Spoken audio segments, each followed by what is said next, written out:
the field of vision of the photographers who were all there waiting to take their picture. Do you agree with this statement? Whatever is regularly broadcast is the definition of what is news. Or do you have another definition? That is a good question because, yeah, I mean, if it happens but you don't hear about it, did it happen?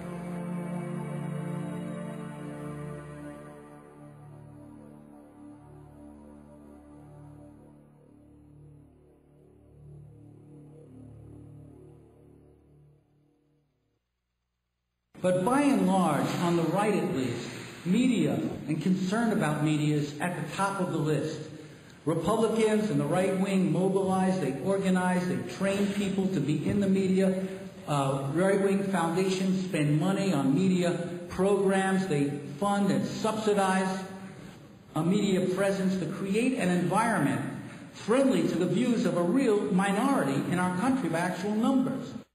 In 1971, Lewis Powell, a corporate lawyer, was 2 months from being nominated to the Supreme Court by President Nixon.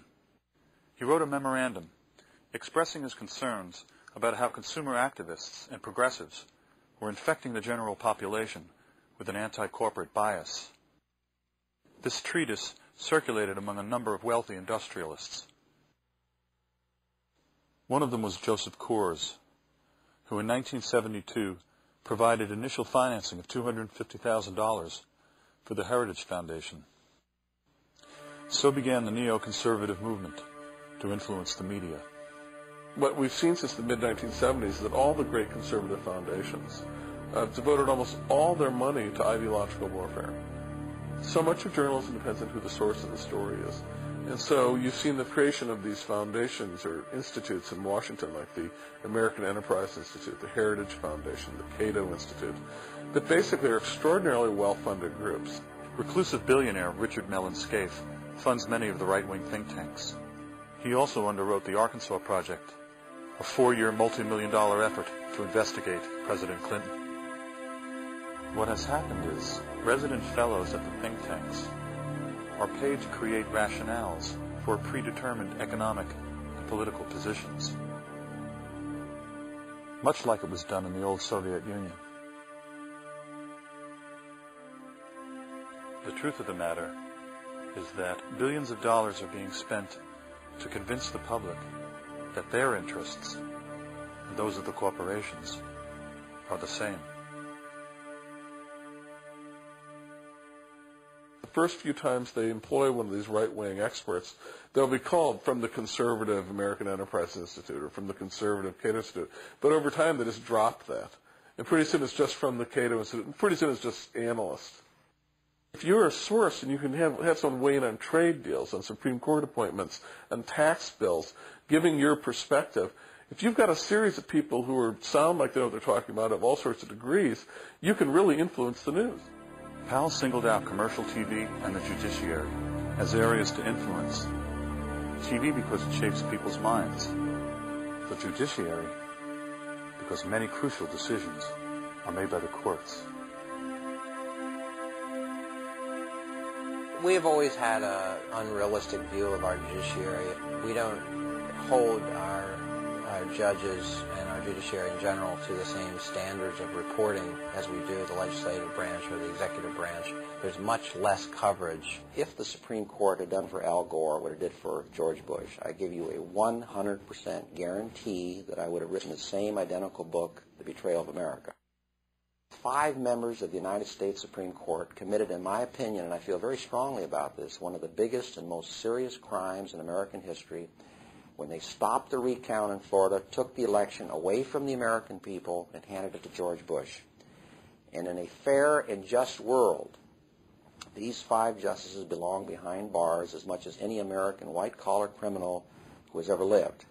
The mainstream media, they don't even want to talk about what the court did anymore.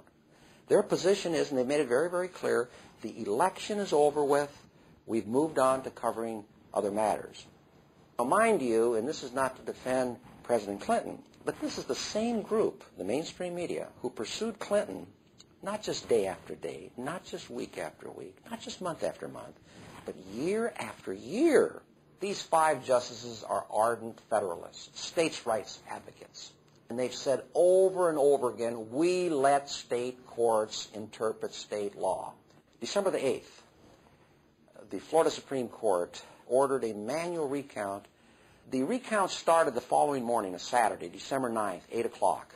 At that point in time, Bush's lead had shrunk over Gore to 154 votes. 2 o'clock in the afternoon, Justice Antonin Scalia steps in with an emergency order supported by the 4 other justices.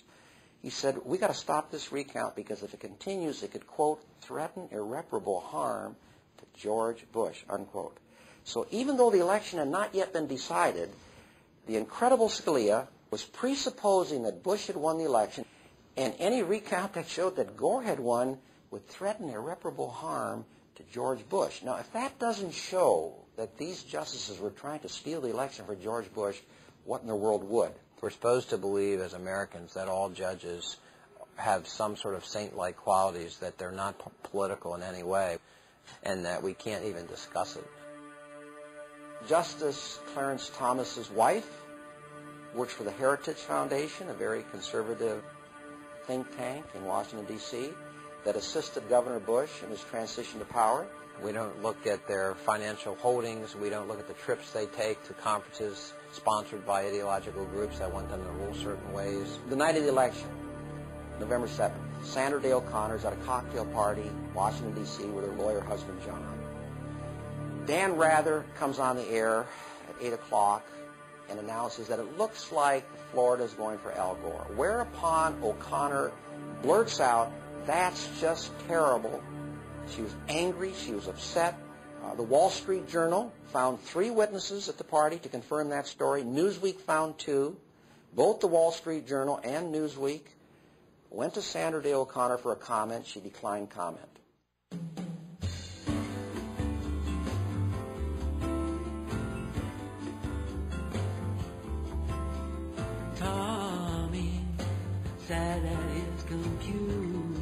Eugene Scalia is widely considered to be one of the most qualified lawyers ever nominated to the post. The ties that bind Scalia and Bush's lawyer Ted Olson, who argued before the Supreme Court, come together in the Federalist Society, a judicial group with close ties to corporately funded think tanks. Society members like Judge Santel in turn reject media regulation. Conservative judges have ruled that constraining the reach of media corporations violates their free speech rights. If you read the First Amendment, there's no question but that free speech rights are rights that belong to citizens. They're individual rights. They're our rights. In the 70s, we started to get this new idea of commercial free speech. This is a very, very peculiar notion, commercial free speech. Because what it does is it casts corporations, corporate entities, as persons, which they're not. I mean, they're not people. You can't find their graves anywhere, unfortunately. The First Amendment has been warped so that we understand it now as a way to essentially allow people who own media license to do whatever they want to do with the media that they own, with the property that they buy. The First Amendment becomes a barrier to understanding our responsibilities in a democracy. Free speech, when you're talking about the media, it's just a fundamentally disproportionate right. My speech is equal to and as free as the speech of AOL Time Warner when they have this platform of access to the world that, I'm one person. Somehow, the freedom to inform the general public has become the exclusive right of media corporations. Giving them free speech rights was a perverse move.